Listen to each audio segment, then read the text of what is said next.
BeTheTalk, episode 190, featuring Leanne Spencer. Welcome to BeTheTalk. We go behind the talk 7 days a week for tips and techniques to help you change the world. I'm Nathan Eckel, and a talker myself. I'm interviewing others who change the world with their talk. You can too, even if you've never given a talk before. Let's get started with today's show. We are live with Leanne Spencer. Leanne, are you ready to talk? I am, Nathan, I am.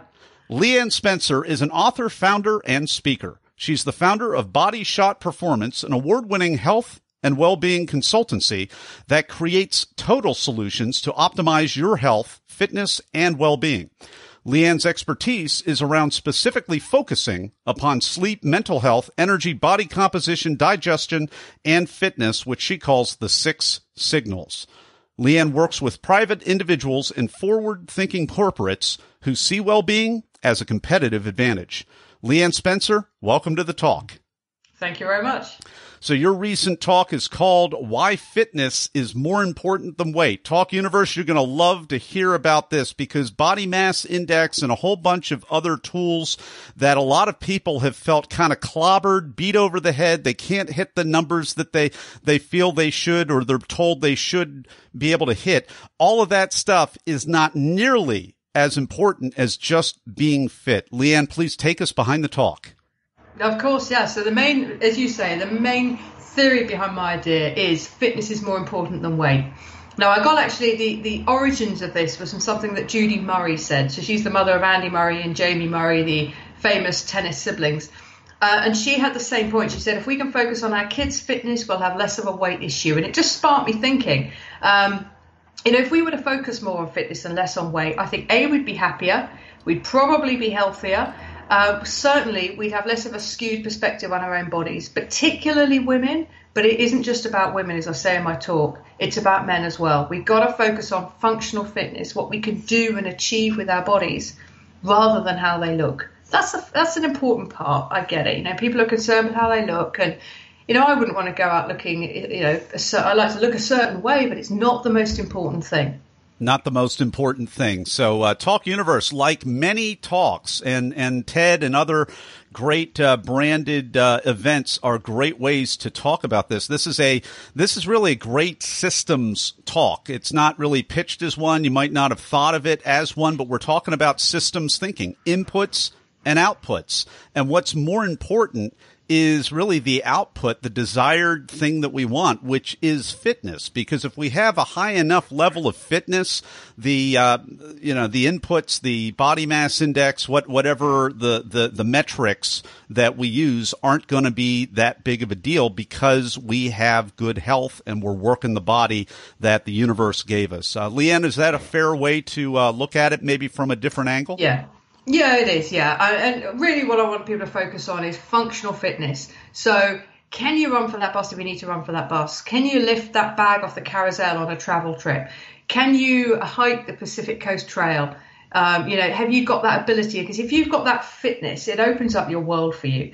And when I talk about fitness as well, I mean it in a holistic way. So it's all the way from physically fit enough to complete an event or hike that trail or lift that object, but also mentally fit, so you've got quite a good level of personal sustainability, brackets resilience, whether you're fit for the rigors of business, for the rigors of daily life, for the rigors of having a young family, whatever it might be. So it's fitness in a very broad sense.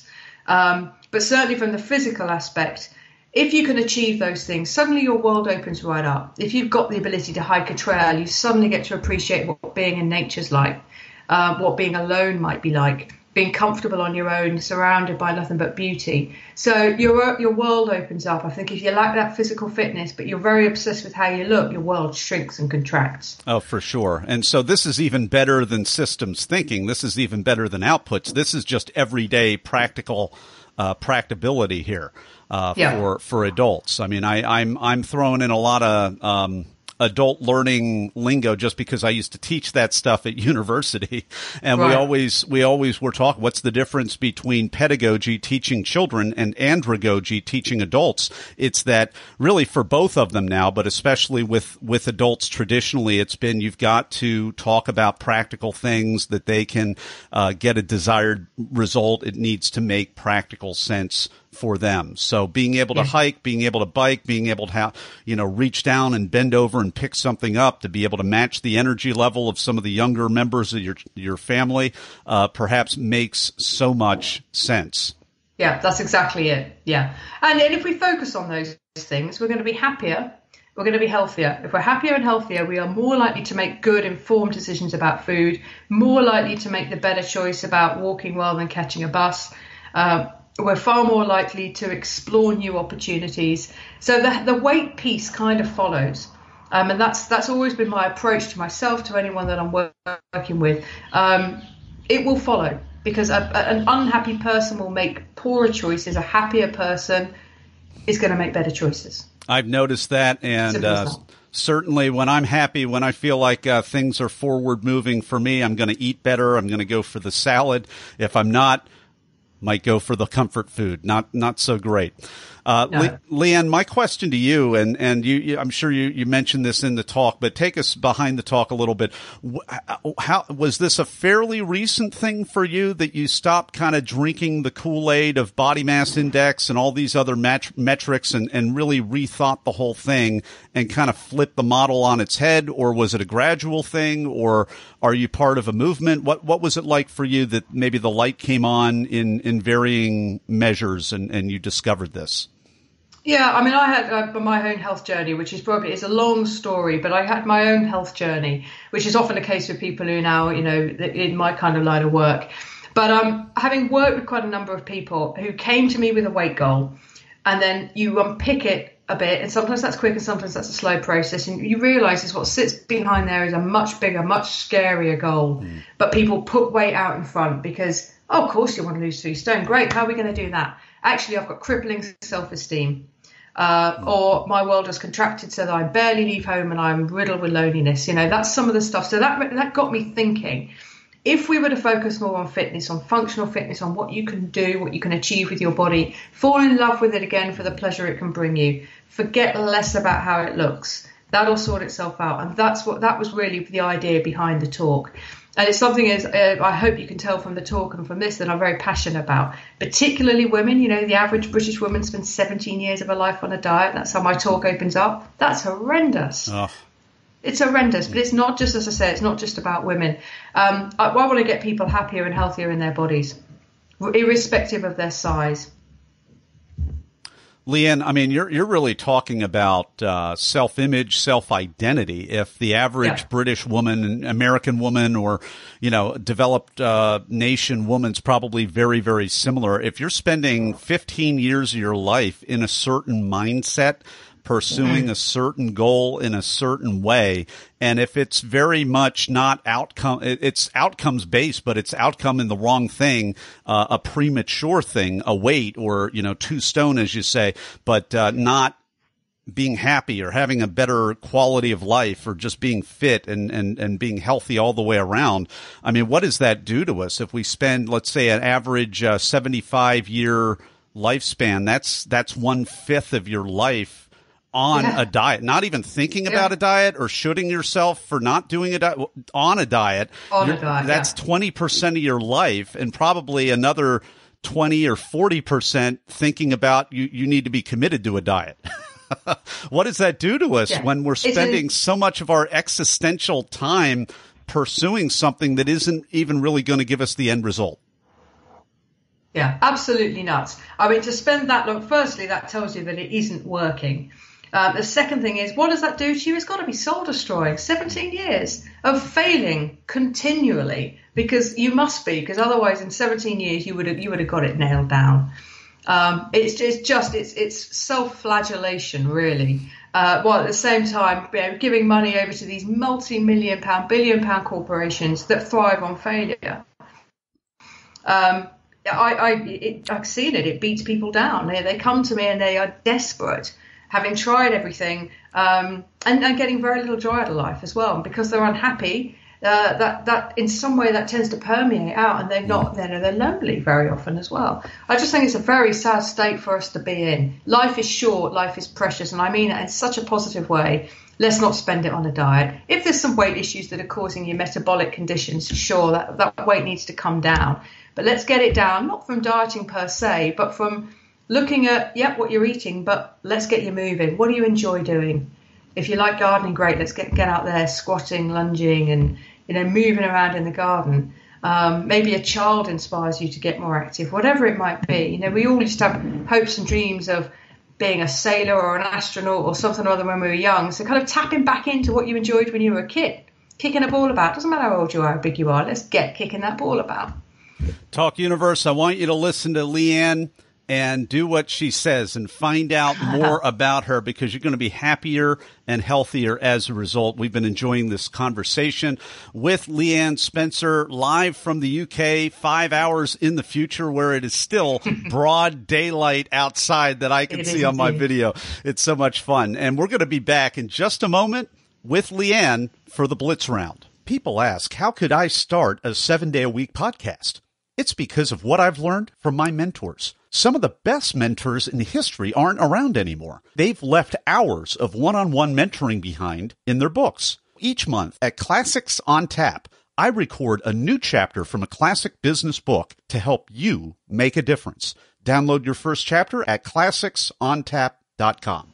And we're back with Leanne Spencer. It is time for the Blitz Round. I'm about to ask Leanne a series of either-or questions related to the preparation and performance of her recent branded talk. Leanne, are you ready? I'm ready. First off, are you a memorizer, an improviser, or a blender? Right, I'm a blender, but my talk was memorized. I wouldn't do it that way again. Tell us more. It's a very stressful way of doing it. You've got to learn the whole thing. For let's say I had a 10-week lead up. For 8 weeks, you're, I won't swear, you're like, I can't get it. I'm not going to get this. I'm just going to have to do something else to pull out. And then on week 9, you wake up and you're like, okay, I know it. But it's stressful. I wouldn't do it that way again, because you've got, I just wouldn't. And I can see back that it was memorized as well. I don't know if anyone else can. I have heard that sentiment many times when I've interviewed people. I think you answered the next question. Did you have, on the actual day when you walked out, Leanne, did you have nerves, or were you in the zone, or neither, or both? Actually, I was pretty in the zone.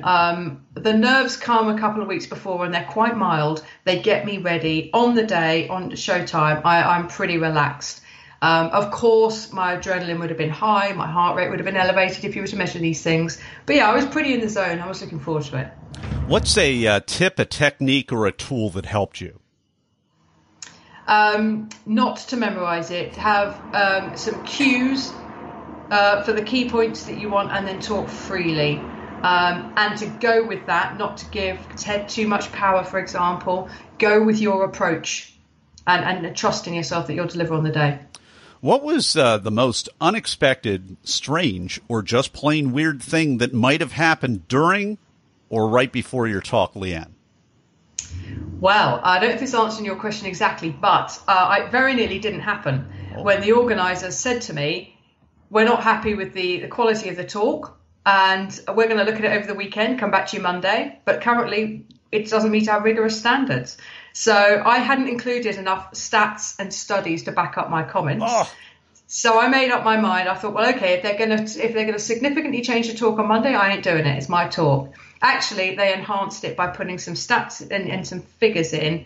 But of course, it's the TED platform. You can't go and say the average British woman spends 17 years on after diet. According to who? So they enhanced the talk. But that was a weird thing, because I wasn't expecting that. It's very rigorous, the process. Yeah, for sure.